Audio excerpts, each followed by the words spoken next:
Okay, kwa jina naitwa Rajab Yahya, ni mwenyekiti wa EFM Club. Pia ni mwakilishi wa club za jogging katika mkoa wa Mwanza. Hasa katika hili tukio letu ambalo tunaitegemea la kukimbia kilomita 10 katika daraja hili la Busisi ambalo linatarajiwa kuzinduliwa hivi karibuni.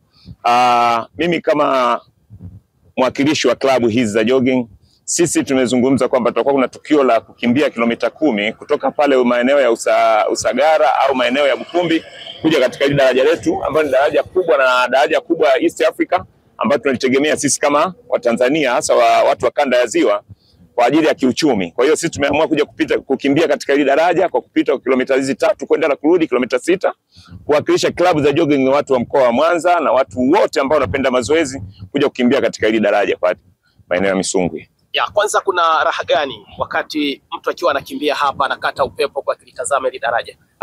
Ni raha sana kwa kweli, hii kitu hakijawahi kutokea katika maeneo ya East Africa.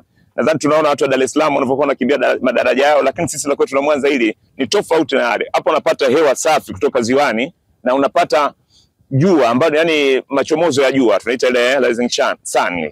Kwa hiyo sisi tunachofanya ni kwamba kuhamasisha watu watumie rasilimali za nchi, na tumekuwa tukifanya hili katika kila sehemu ambapo kutakuwa kuna miradi mikakati yote ya serikali ambayo itakuwa ikifanyika ili kumuunga mkono rais wetu wa Tanzania katika hii miaka 5 ijayo. Tunampa tiki.